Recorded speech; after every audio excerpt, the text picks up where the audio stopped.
Yo, what's going on, everybody? In today's video, I'm going to be doing a little bit something different, which is going to be, I'm bringing to you a review about this 6-inning program and who I think you should be picking for this 6-inning program.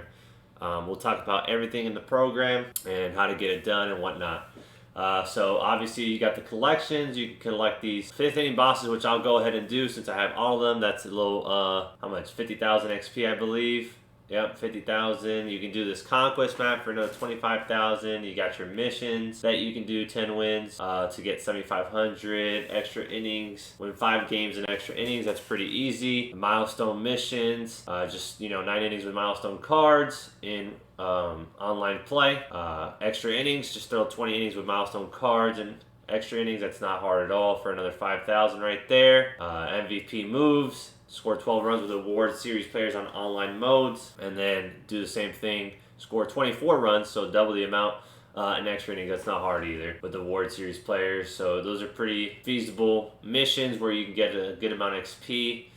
And then you got your daily missions where they'll give you exchanges. I gotta wait for a little bit to get mine. And then obviously everybody has different ones, but those are just the daily missions. But anyways, we'll take a look at the program real quick. We'll go through the 6-inning henchman pack real quick first. And Joakim Soria is gonna be the first one that I'm gonna talk about. Obviously he's right there.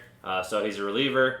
His signature series 92 overall. With that being said, he's got 105 hit per 9 and 99 K per 9. So he's not elite by any means for the per 9, especially this time of the year. But they're pretty good per 9s, nothing crazy. The only thing is he doesn't throw very hard. He's a 94 velo guy. He's got good control, 94 walks per 9 and an 87 control. But the 74 velo, that's not good.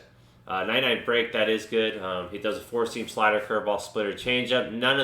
He doesn't have any of the, doesn't have a sinker cutter, none of the meta pitches that you would want, at least one of them in the, as a reliever. But pitch control is pretty good, 97 on the 4-seam, 89 on the slider, curveball's at 84, and then the splitter at 94. Changeup's only at 74 though, but overall, his 4 top pitches have good pitch control. And then pitch break, he's got 84 on the 4-seam, sliders at 99, curveballs at 99, splitters at 94, and changeup at 79. So pretty good pitch break on all his off-speed pitches minus his changeup, but still not bad for being a 5th pitch. Not a bad card, but doesn't really appeal me, to be honest. Not going to use him. Dexter Fowler got a 5-steal game in his rookie year. He was 2 for 4 that day, so they gave him 80 contact versus right and 115 contact versus left. So he's really good against lefties. Not very good. He is a switch hitter though, so he always has a hand in disadvantage. 62 power and 74 power respectively. Just not going to get it done at this point of the year, obviously. This is a good card to get, a milestone card to add to that Mookie collection. That's what it is.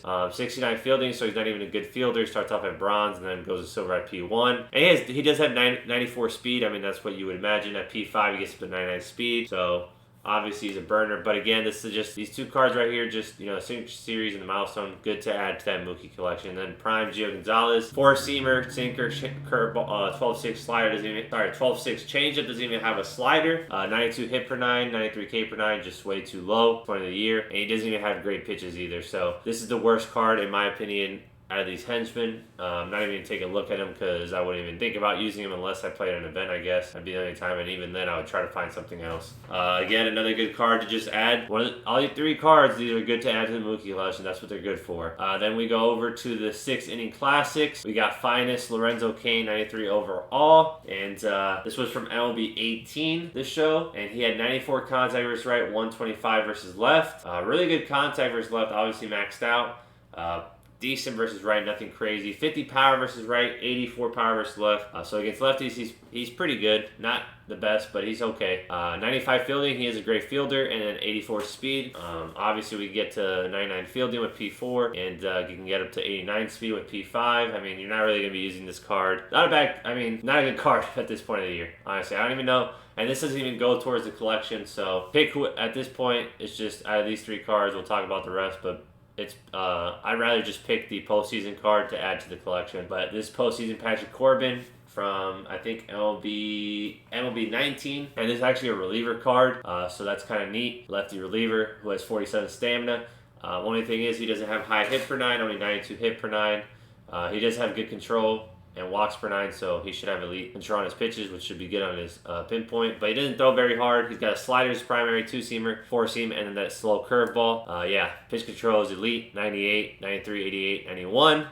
And then pitch breaks, 99 on the slider, of course. It's primary pitch, 2-seamer, 84, 64 on the 4-seamer, and then curveball, 79. Again, not a bad card for the bullpen, but there's way too many good lefties already. And Sotos, Hader, Chapman, and then they just brought out Andrew Miller today too as a headliner. Yeah, he's just not going to cut it.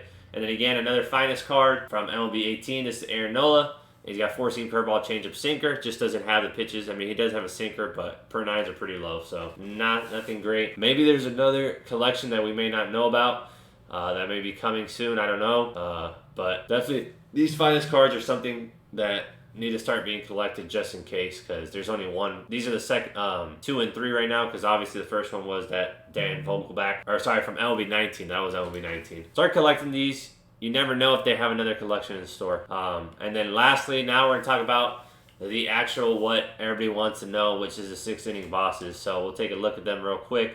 And I'm going to go in order of who's my least favorite to my most favorite. So George Brett's going to be my least favorite one out of all of them. Third base, he won an MVP card. Or sorry, he won an MVP in 1980, so they gave him a 1980 MVP card. Third base primary with the first base secondary. George Brett has always had a really good swing, so that should help him out a bit. But I mean, we'll take a look at him. 125 contact versus right, so he's maxed out. 108 versus left. Pretty good, still pretty good. I mean, he's almost at 110 versus left. 97 power versus right and 83 versus left. So against righties, he should do some good damage. I mean, he's got pretty much 100 power versus right and maxed out contact, so that PCI is going to be as big as it can be for the inner PCI power. So against lefties is still above 80, so technically if you hit a perfect fair fly ball at a regular ballpark, it should be gone, but that's not how it always works. At 80 power is kind of low, but remember this year you can get up to P5, so he does get up to 102 power versus right, and then versus left he gets to 113.88, so that's a little bit better if you were to use him that far.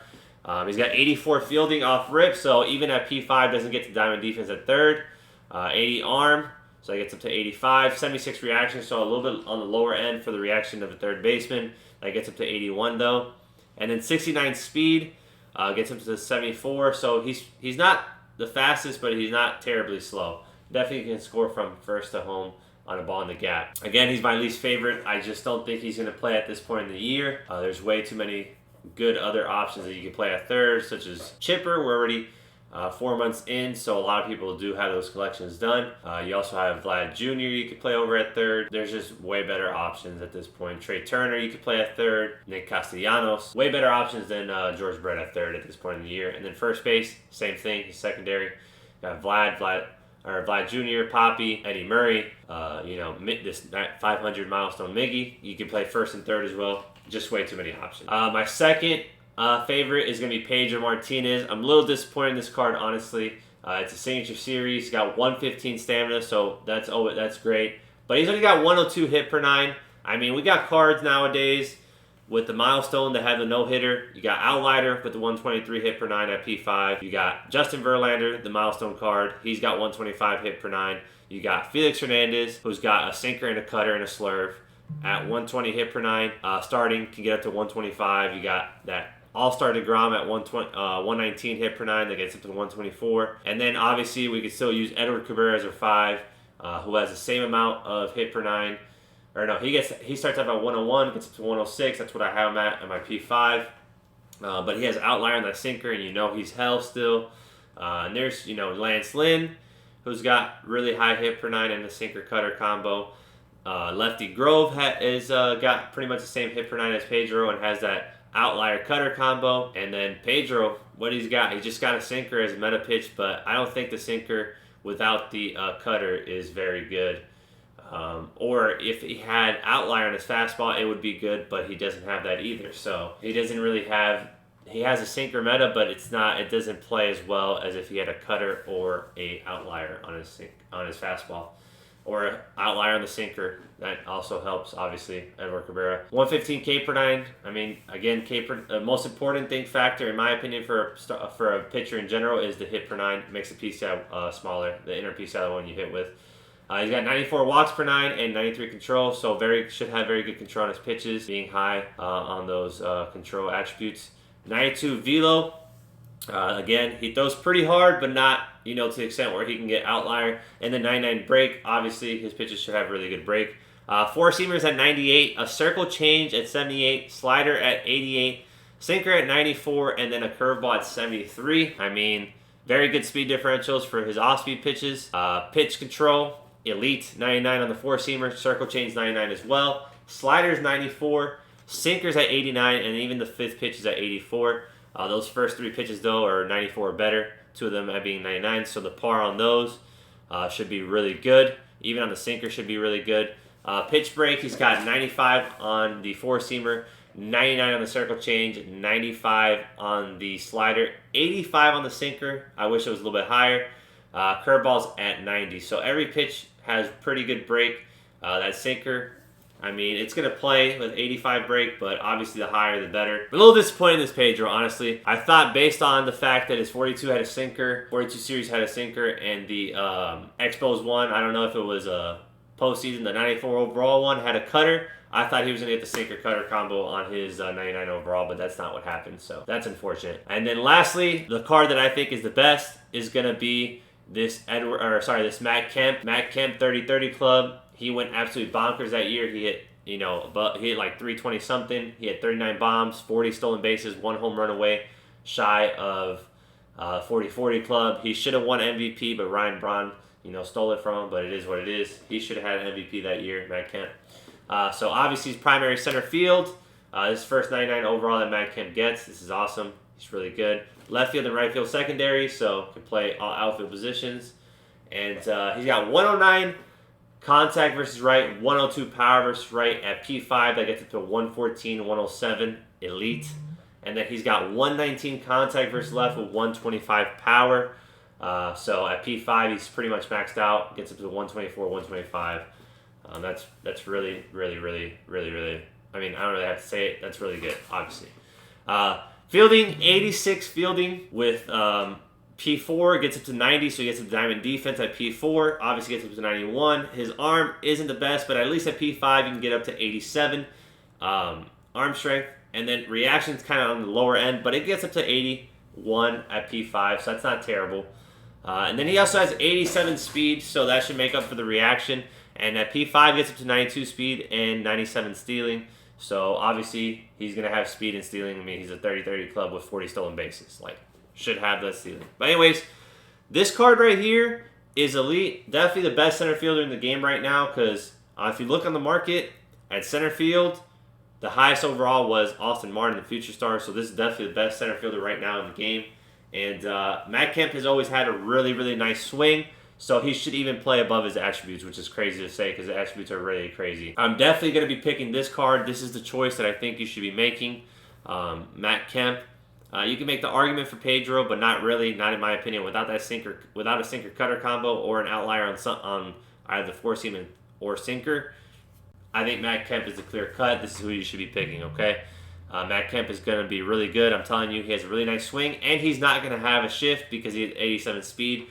86 speed or higher, guys don't have a shift. If they have auto shift on, it plays third base cover drag for whatever reason. So you're going to even have an advantage with the third baseman playing in.